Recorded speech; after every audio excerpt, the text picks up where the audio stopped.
And now, the Lowdown, with economist and political strategist Elson Low.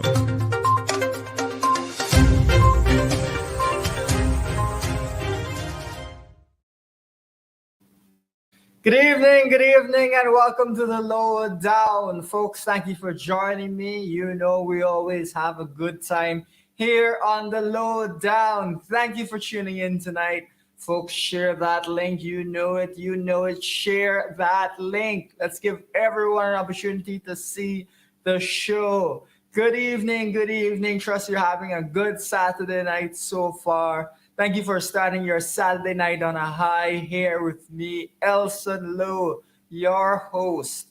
So, folks, tonight's Lowdown is it's always fun, but tonight we're gonna give you a couple of some of the more hilarious memes of the week that we've been seeing, folks. They're all connected, I swear. So, folks, share that link. Let's give everyone a chance to see the show. It's gonna be so much fun.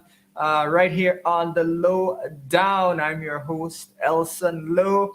Looking forward to having some fun tonight with you, folks. We're going to have a great time here on the Lowdown. Folks, share that link. Let's bring everyone in. If you've been watching the Lowdown for the past two sessions, two shows, we actually replayed a debate, or at least my part of a debate that was held at the University of Guyana campus between myself and a certain Joel Bagwandin, who speaks in support of the government quite frequently.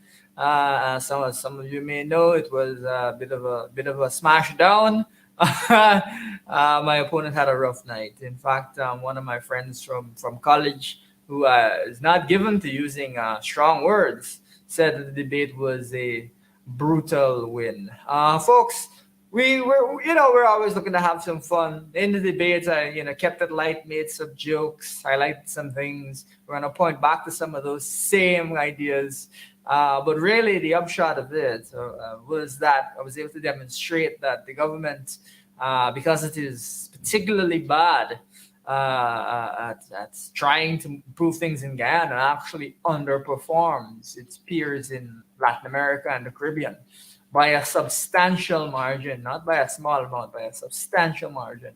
And so we can't govern, the government can't govern this country as well as, say, Jamaica or Trinidad or St. Lucia is governed, which is, I think, truly unbelievable and a national disgrace. But that's essentially it. And the IMF's made these recommendations after a review that they did all the way back in 2017.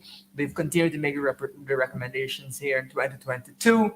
This is a long-term review that they conducted of Guyana's governance.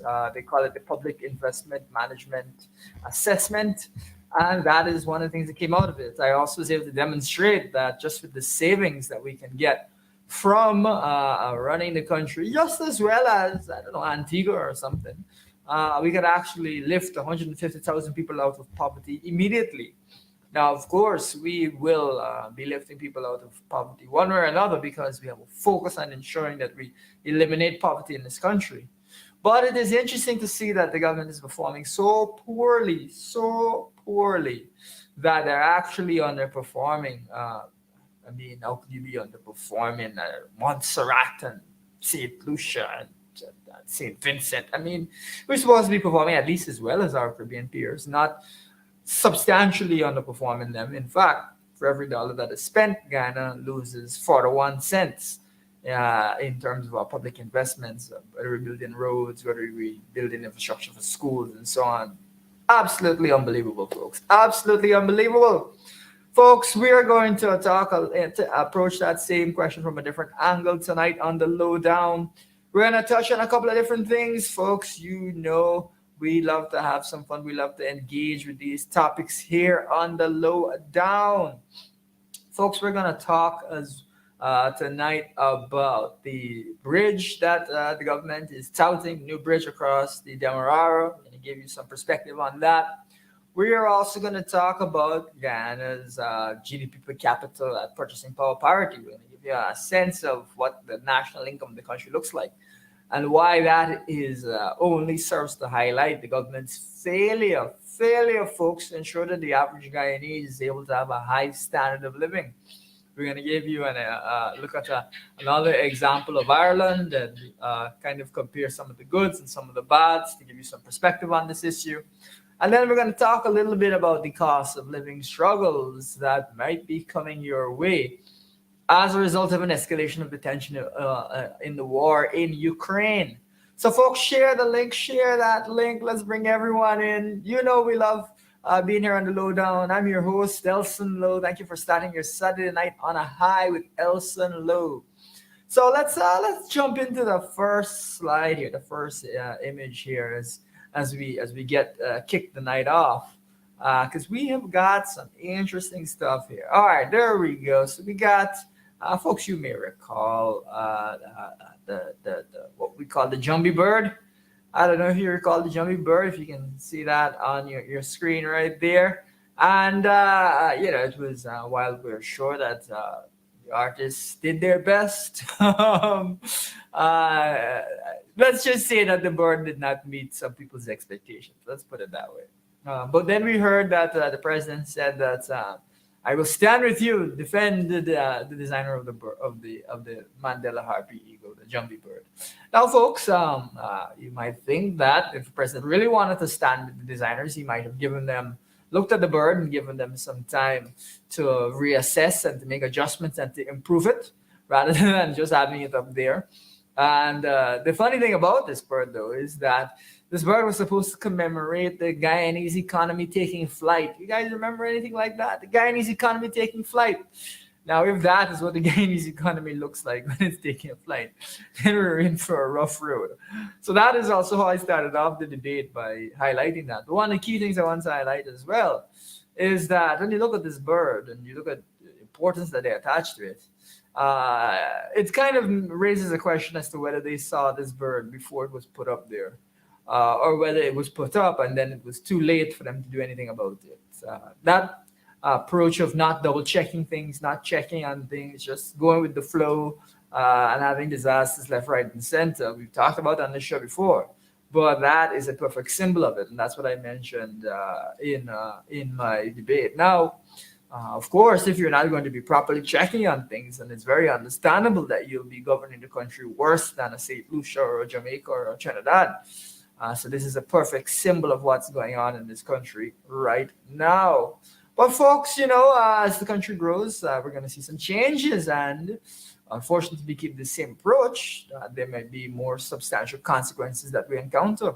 So let's jump across to the next slide as we get on going here. So here we've got an image here that Gordon Mosley puts out, a news source puts out, of the potential new Demerara bridge, the bridge that's going to link regions 3 and 4. And, of course, users have been making their comments. We'll get to those comments in a second. But, folks, didn't I just say to you that the government doesn't check its work, doesn't make sure that things that should be in place are in place, isn't thorough? But, the difference between building a road and not being thorough, yes, it may be dangerous, but it's not a terribly substantial risk. You may have some accidents, but it's not a massive risk. You're not going to have endless people that could be injured from it. But if you look at that bridge, you'll observe that there's a little boat passing underneath that bridge, which means that it's a high span bridge. It's a high bridge. Now, here's two things. The first is, given the way that the government currently builds roads, given that the government doesn't even check on a monument that's supposed to commemorate all its activities, its new economy it's building, do you think the government is going to check on that bridge to make sure that the contractor has built a safe bridge? You think they're going to check that? You think they're going to verify any of that? That is a question that we have to ask, and why the contractor may make their best efforts. It is the government's responsibility to check on these things. Which is why I've, of course, said that I'm not going on that bridge in the first couple of months. I'm going to wait to see how it pans out. Because who knows? You could be driving over that high part of the bridge and the bridge could collapse on you. Who knows? The government is not going to be checking things. Whether or not the contractor is doing their best, the government's responsibility is to check. That's the first thing. The second thing is, for bridges like these, which are high, people commit suicide off of bridges like these. Is the government put in place suicide prevention measures? whether that is hot lines along the bridge, whether that is proper lighting. Are they going to make sure that there's a service available so that people can pick up those phones and if they're in distress? Those are all questions to be asked, but questions that I don't believe that they're out here asking, or at least I haven't heard anything about anything to do with suicide regarding these types of projects.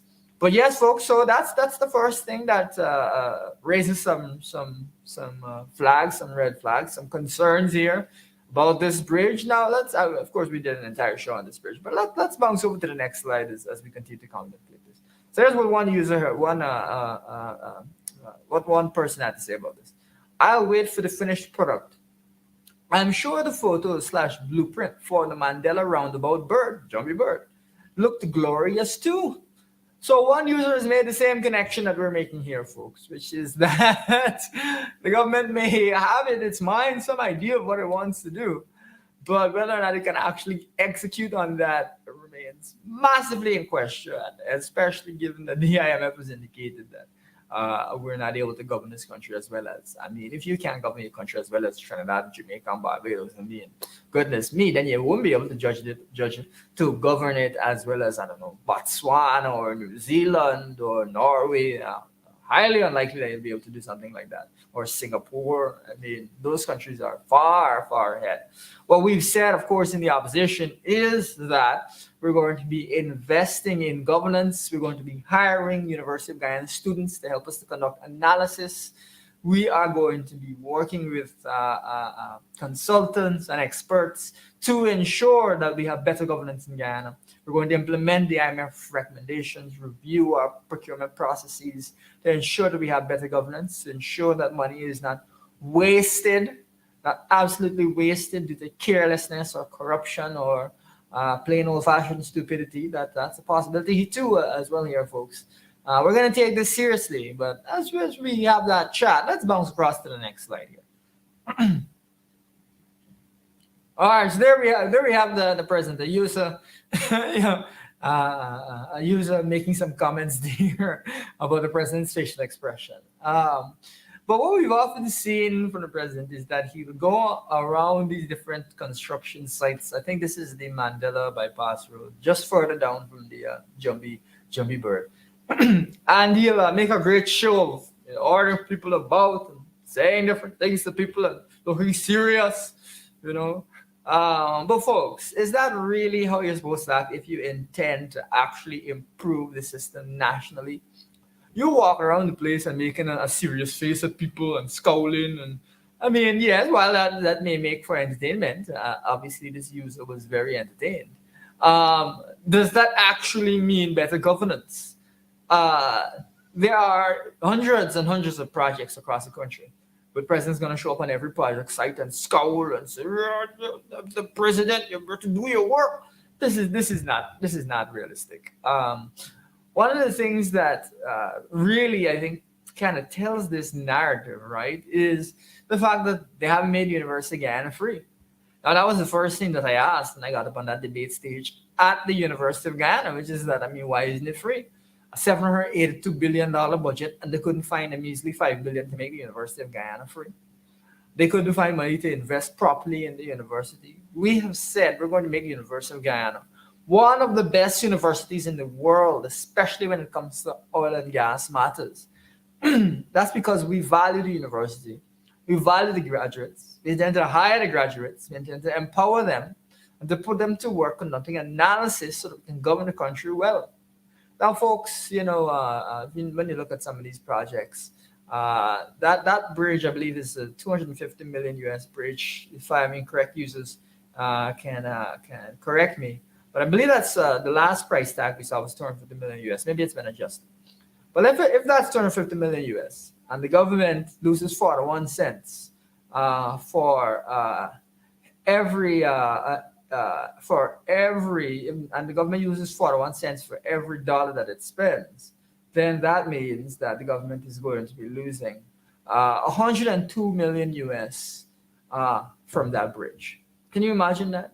You build a 250 million US bridge and you're losing right off the bat 100 million US due to the poor poor practices and poor management and incompetence and corruption and so on.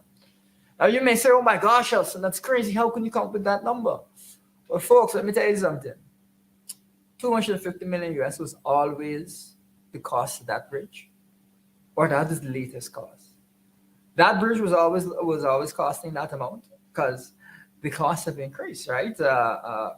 And if you look at the Demerara Harbor Bridge's costs over the years, that cost has actually skyrocketed from what it was expected to be on the coalition. So the last cost here is 260 million US. But if you look at it only a few years ago, was it 260 million US that people were talking about? Nowhere near that. Nowhere near that. And that just gives you a sense of how these costs could get way, way, way out of hand, folks. Way out of hand. And one of the concerns is the bidder who had previously said that they were going to build it at a lower price.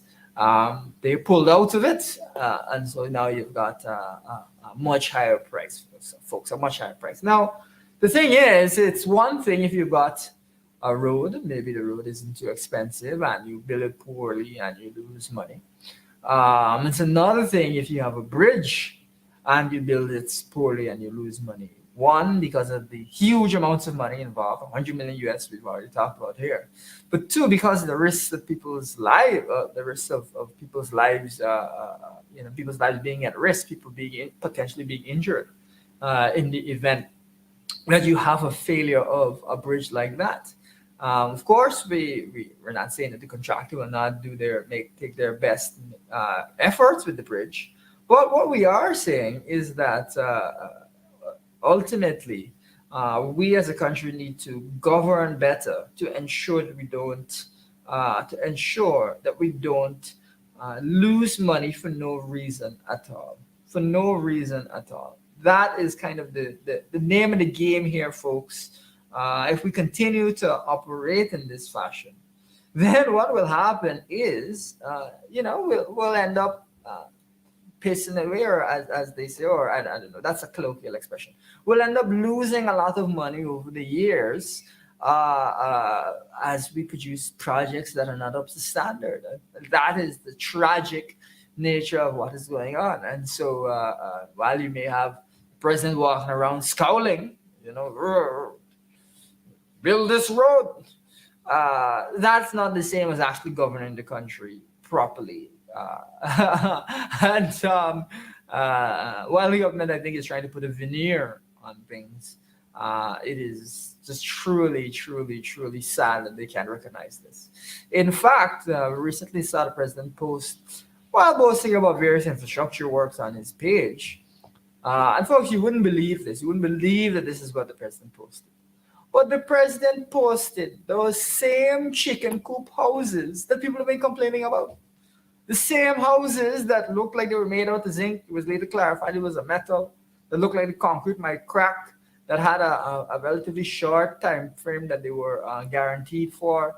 That had a high step where people couldn't even, it was kind of unclear how you even get inside the house. All sorts of madness. All sorts of madness. And the president is proudly posting, yes, this is it. This is the house. These are the houses we're going to provide to you guys. Operator, you could go right back to the first image. Just pull back up that first image. Folks, you remember this? I will stand with you. Doesn't matter the quality of the works. Doesn't matter whether you actually produce something that meets expectations. I will stand with you. Doesn't matter to me. Is that what the president is saying here? I think the president is taking this attitude towards monuments that are supposed to represent the entire economy. Then that kind of is the question as to whether he's taking that attitude with a wide range of projects. And so if this bridge turns out not to be up to scratch, is the president going to say, I will stand with you? No problems here. Is that what's about to happen? This is just distressing, folks. Distressing. Let's go back to that image of the president scowling there. I will stand with you. That's the approach. This kind of hey man. I suppose there's some people who are convinced by this, but I think they at least have caught on that they're not going to get quality works out of this government. That the government is perfectly happy to push through poor quality work. Perfectly happy to do that. You do have some contractors who are doing their honest best, but the government is perfectly happy to have contractors who are not doing their honest best, be pushing full steam ahead. They're perfectly happy with that. Goodness me. All right, folks. Let's as we continue this discussion, let's bounce back to the image of that bridge there. The operator could just bounces back the image of the bridge. There we go. We got an image of this bridge. People are saying, "Oh, all right, looks nice," and so on. But folks, you notice that that water is blue. Now, I could be wrong, but I feel like the water in Yan is like a brownish coffee kind of color, right? So, what graphic artist did they get to do this? What's going on here? You know, folks, I swear these guys don't check this stuff before they release it. They don't check. They just produce and just send it out. Nobody's looking back over these things to make sure that they are appropriate, that they're right quality, and so on. The people that just go with wherever it is they feel like. You know, oh, it's Tuesday, send it out. No need to check. So of course, this is again created some controversy. People are commenting, how could this, what kind of a standard of work is what's going on here? You know, it may be that the graphic artists could be they just, you know, there was a loud siren outside the door when they were creating it, and so they got distracted. Now, they meant to turn it brown, but it was blue, I suppose. But it's the government's job to double check these things to ensure that what is produced meets what it is that our expectations are. Now let's jump right back. Let's go to the next slide. So here we got the chairman of the PNCR saying, yes, yes, yes, Blue will get rid of all the spirits in the river trying to hamper the project. And now this is him speaking about the bridge. So Blue will get rid of the spirits in the river. But also, they were referring to something else that came up. Let's go to the next slide, because we've been hearing about a lot of spirits lately. Supernatural forces and strange illnesses being blamed for delay in Cemetery Road expansion project. And there you have Bishop Juan Edgel saying the supernatural forces. And there's a couple key things. If there are supernatural forces that are affecting this, as the bishop is a bishop, I would have thought the first thing he would say is that he's going to lead a prayer session or something to cleanse the supernatural forces. So I don't know how he's using that as an excuse. You know, that would be what I thought he was going to come and say. I will personally lead a prayer session or something like that. All right, is the first thing. I'll tell you the second thing. I 100% believe that there are workers who are not showing up because they have superstitious beliefs. 100% believe that.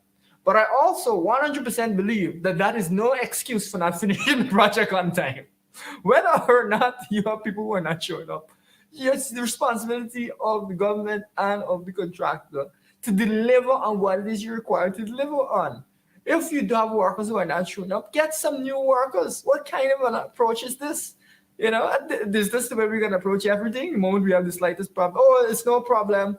Oh, you know, whatever, we accept any standard of work. You know, no problem. Workers aren't showing up. The road is taking years or a long period to be completed. No problem at all. No problem at all. Folks, let's go right back to that first slide. You know, we got to keep referring to this jumpy board, folks. Let's go. I know I'm giving the operator a hard time, but we can right back.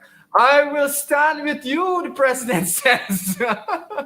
So no matter what happens, no matter the standard of work that is produced, no matter whether it doesn't meet our expectations, no problem at all.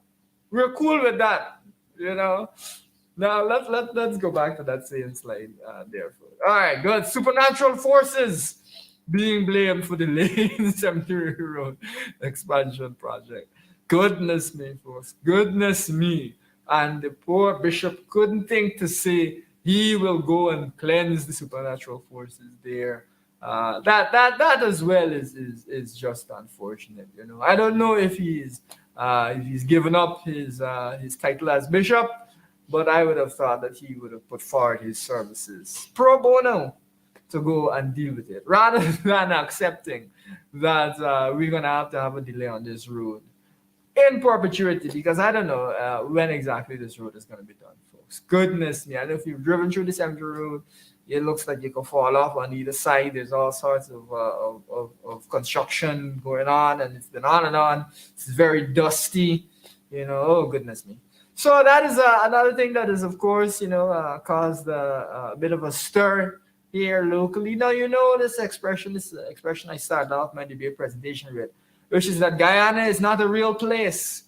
And when you see a bishop saying the supernatural forces are stopping the work, but also not volunteering their services to deal with the supernatural forces, you know that this place cannot be real, cannot be real. Well, that's one side of things, folks. But we want to give you another perspective on how Guyana is not a real place, and for that, we're gonna go and talk a little bit about some of the GDP data that we're looking at. Because I've got some shocking information for you. Let's jump over to the next slide as we continue these discussions. All right. So what you're looking at here is a screenshot from the listing, Wikipedia's listing, based off of IMF numbers of countries by how high their per capita GDP at purchasing power parity is. Now, let me explain what that means. GDP is broadly the income of the country. Per capita means the income per person of the country. So the income divided by your population, that kind of a measure. Purchasing power parity means you're looking not just at the literal number, but you're looking at what people can buy based off of the price levels in the country. All right? So what this means, what GDP per capita at purchasing power parity is that it is a measure of your income in your country, the value of that income in your country, right? What is your money worth to you? So it is a way to measure the wealth of the average person, supposedly, in the country. Broad measure. Now, if a country is governed well, then you would expect that people would be having an income that is similar to the average income that is indicated by these measures. If a country is governed poorly, you would expect to see a big gap. We have previously mentioned on this show that Equatorial Guinea, which is a country that is similar size to Guyana, also produces oil, at one point had a GDP per capita that was higher than Spain, was 75% poverty. Now, UNICEF was indicated as of 2021. We don't have more recent numbers, but we'll keep an eye out for those. That poverty in Guyana is at 43%. 43%. Well, folks, this number you're looking at here with Guyana's GDP per capita, purchasing power parity. This number you're looking at here, folks, if you look at this, if you've noticed what you're looking at here, if you've observed what you're looking at here, because it is unbelievable, can you see that Guyana has a higher GDP per capita at PDP than the United Kingdom, than the European Union, than France, than Canada, folks, than South Korea, than Israel? So in terms of the value of the income that the average Guyanese is supposed to be receiving, we have a higher level of income than all of these supposedly developed countries. Higher than the UK, higher than Canada, higher than France. Folks, you have, many Guyanese have relatives in Canada. Higher GDP, higher level of value of the income of this country than your same relatives living in Canada. It means that with every dollar that you get, if you were paid the way you're supposed to be paid, you're supposed to be able to buy more than a Canadian. That is really what this means. You're supposed to be able to have a higher standard of living than a Canadian. But of course, you know that that's not the case, right? So we have all of this money coming in, this huge oil industry, massive revenues coming into the government coffers. Government budget has tripled from 2018 to now. Huge amounts of money being spent. But people out here punishing. Folks, it is unbelievable. By some measures, Guyana is ahead of Canada, France, the European Union, South Korea, the United Kingdom, Israel, ahead of all of these countries. Only a little bit behind Germany, Saudi Arabia. Can you imagine this? Sweden? Folks, This is one of the real tragedies of the situation. And one real question, reasons you have to question whether, again, Guyana is a real place. Because you have a country which is so poorly governed that you have desperate poverty. 43% of people living in poverty. Desperate poverty. And yet, all of these revenues and this growth and so on, folks, this is what we're faced with on the PUP. This is what we're faced with on the PUP. These kinds of absolute absurdities. Goodness me. Goodness me. Right below Finland. Folks, we've talked about Finland and its education system on this show. We've talked about the fact that Finnish teachers are not only well paid, but well qualified teachers. We've talked about the need to pay teachers better and to provide them resources to help them to study and to further their study. That is what it means for your numbers to match up with the standard of governance, the standard of government services that you receive. Not what we have in Guyana, which is that you have high numbers, but people are out here trying to figure out what in the world is going on. What in the world is going on? And folks, just to give you further perspective, Guyana will grow again next year. And because these numbers keep varying, but on the higher end, by next year, December, there will only be 4 or 5 countries higher than Guyana on this list. Only 4 or 5 countries in the entire world higher than Guyana on this list. And that's by next year, December. You mean to tell me the people intends to continue to have Guyanese punishing, continue to have this kind of poverty in this country? Now, first of all, in terms of national priorities, we cannot, it is an absurdity that Guyanese should be living in poverty, struggling day to day, that middle class people should be struggling to make ends meet in this country. And you have numbers that are far higher than all of these developed countries. That is the first thing. But the second thing is, folks, you remember we said that every time we spend $1, we lose 41 cents due to corruption and incompetence. In an environment like this, where you have money available, where people are out there punishing, you mean to tell me that instead of dealing properly with this problem, your approach is, I don't see any problem with that. Your approach is that kind of an approach, and to stomp around the place and to make up your face and so, well, better build this thing.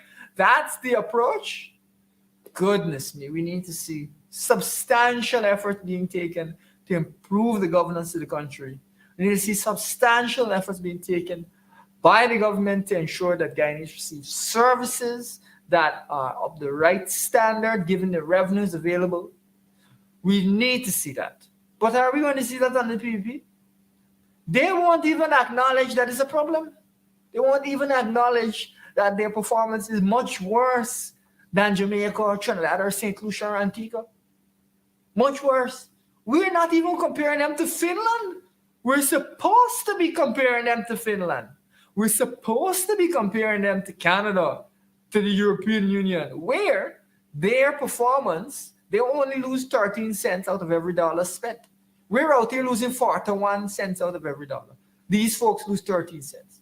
These folks are performing way better. That's who we're supposed to be compared to. But we can't even get past performing at the same level as an Antigua or a Montserrat. I mean, goodness, folks. This is what we're faced with here in this country. This is what we're faced with here in this country. And then, just to give you again, we like to give you some perspective on this show. We like to give perspective as oil production continues the following year. Guyana will then become the country with the highest GDP per capita at purchasing power parity. And then it's likely to open up a big gap between all the other countries in the world and Guyana. That is the scale of what is going on. And these folks have people out here living in poverty. And these folks have middle-class Guyanese struggling to make ends meet. In a couple of years, more revenue per person, more income per person than all of these different countries that are supposed to be so wealthy. Government budget triples, money being spent, and people are out here suffering. Goodness me, folks, goodness. no excuse. But that is the approach that you're going to get on people because they don't care. And because they can't admit that they don't know what they're doing. Don't know what they're doing and can't admit it. Need help desperately, can't admit it. Folks, we have said we're going to hire University of Ghana graduates when we're in office. We're going to bring in consultants. We're going to focus on improving the governance of the country. We're going to implement recommendations by the IMF and similar institutions to govern the country properly. That is what we're going to do. This kind of approach, is ridiculous. But that is what the government intends to keep pushing. Keep pushing. Let's go back a couple of slides. Let's go back to the picture of the president. So instead of giving you governance of a standard of a Finland, governance of that high standard, which is what we should be aiming for. We have the president go around the place looking at people, making up his face, looking at people like this. This is what is going on. Huge revenues, huge losses, but instead of dealing with it, and you may say, oh, but how can you say they're not dealing with it, folks? In 2022, the IMF said in one of its same Article 4 consultations, we urge the government to implement the recommendations to help to improve governance based off of the assessment that we did. We urge the government. This is in late 2022. Is it 2023 now? You think they're going to say all of a sudden, oh, well, the government implemented all. No, they haven't done anything. If they were doing things, you would have seen massive changes right across the government.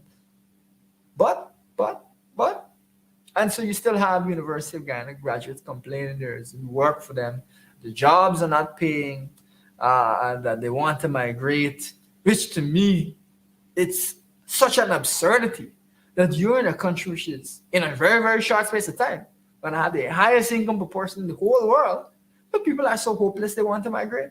We, in fact, recently heard University of Guyana as Vice Chancellor say that is continued to be a problem. That is still a problem here in Guyana.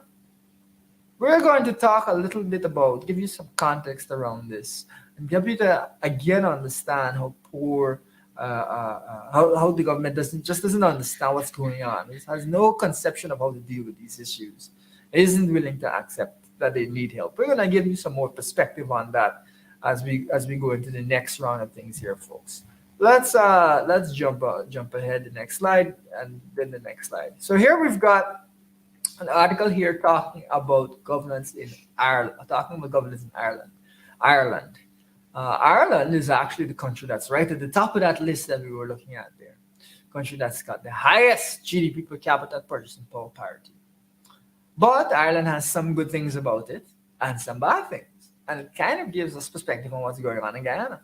Because just as Ireland has the highest GDP per capita at purchasing power parity, you have got 70% of young people saying that they are looking to get out of Ireland. That's very similar in a way to Guyana. And so we want to look at the things that are good and that we want to take away from Ireland, and the things that are bad and that we want to avoid. So we're going to jump into a quick video here, folks. We're going to go in for a couple of minutes. We're going to have a quick chat. We've got another couple of minutes. We're going to look at and have another quick chat. And that's going to give you some perspective as we move on with the lowdown here tonight. So the operator is just going to throw up that video and stay with us and take a look. And we're gonna have a chat about that as we This go video is brought to you by Brilliant. If you look at a list of countries by GDP per capita, Ireland ranks as one of the richest nations in the world. According to the IMF, for example, in 2023, Ireland's GDP per capita is $145,000, the highest in the world and nearly triple that of the UK. The World Bank puts it slightly lower at $106,000, but that still puts Ireland in third place after just Luxembourg and Singapore, and implies that Ireland is, in per capita terms, twice as wealthy as the UK. If this wasn't impressive enough, Ireland is also the fastest growing economy in the EU by quite some distance. According to the World Bank, Ireland's GDP grew by an astonishing 12.2% last year, and Ireland's 3.5% growth in the final quarter of 2022, equivalent to an annual growth rate of about 15%, single-handedly kept the Eurozone out of recession. Unsurprisingly, these figures have provoked a bit of scepticism. Obviously, Ireland's a lovely place, but it doesn't exude wealth in the same way as, say, Luxembourg or Hong Kong. And it's hard to believe it's the wealthiest country in the world. So, in this video, we're going to have a look into Ireland's impressive GDP figures, how Ireland